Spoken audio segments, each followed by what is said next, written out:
Greetings, Ranger fans. I'm Bryan Montgomery, joined today by the head coach of the Jesuit Ranger football program, Bryan Hickman, as we head into week 2 of the season. The Rangers set to take on the Plano East Panthers on Friday. Coach, before we turn our attention to Friday's contest against the Panthers, we'll start off against week 1's win over Arlington Bowie, a huge win for the program, complete contrast to last year. You've had a couple of days to really go through, digest the film, and really take a close look to what went so well in that ball game. I guess looking at it a few days outside the fact, what do you think were the key components of the Rangers' win?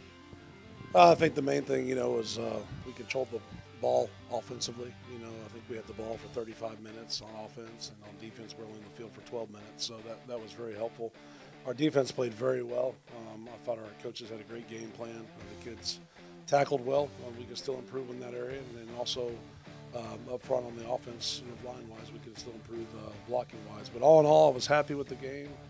Pleased that the kids came out with a lot of energy. I felt like we had a lot of momentum going into halftime, and then coming out in the second half with that onside kick, I thought played a big role in the game and really shifted the momentum.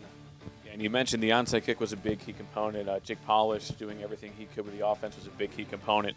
But that defense is one of the aspects of the team that was really overlooked in the whole scheme of things. A lot of quarterback pressures, a lot of breakups from passes out to wide receivers. You mentioned that defensive game plan. I mean, what was it when they were going into the game? Just keep the pressure up on the opponents?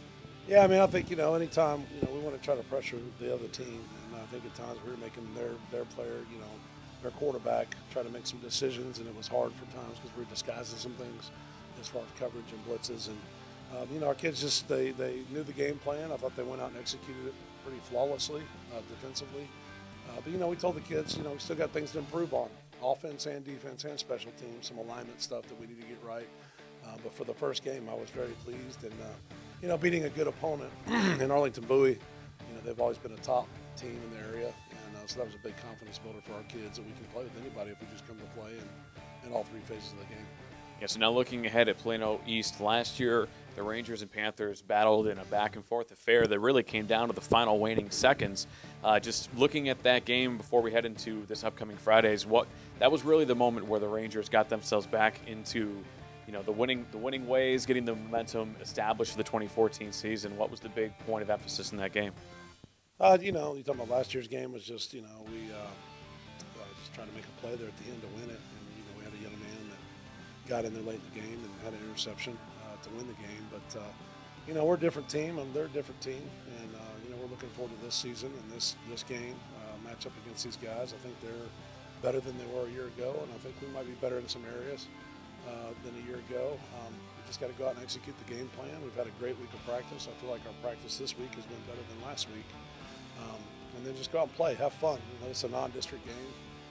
We want the kids to go out and have fun and execute at a high level and enjoy themselves out there. And looking specifically at the game heading into Friday, Miklo Smalls had himself a really strong week 1, passing for over 100 yards, 12 for 18 in completions. For Jake Polish, as we mentioned before, the marshal of this Ranger offense, is that kind of the momentum again for this upcoming week to just make sure that the Rangers control the clock, control the flow of the game, and with Polish, of course, being kind of the anchor for that momentum. Yeah, Jacob came in this year, and he it wasn't like it was his first varsity start. I thought he came out and was very poised and played very well, and didn't try to do too much. I think that's the biggest thing as a quarterback is don't force things, and I thought he controlled the game very well. So yeah, that's our game plan each week is to try to control the ball. You want the ball more than the other team, obviously, so they don't score points, but you got to be able to move the chains as well, and that was something we were able to do. We have to be able to move the chains Friday night, keep being consistent with getting first downs, and then also scoring. And I was pleased the other night we got in the red zone I think 5 times and scored all 5 times, which is kind of unheard of at times, but that's what we want to do. We want to score touchdowns and not kick field goals. Coach, thank you so much, and good luck on Friday. All right, thanks very much. And Ranger fans, be sure to keep it locked into JesuitRangers.org for all of your up-to-date Rangers info.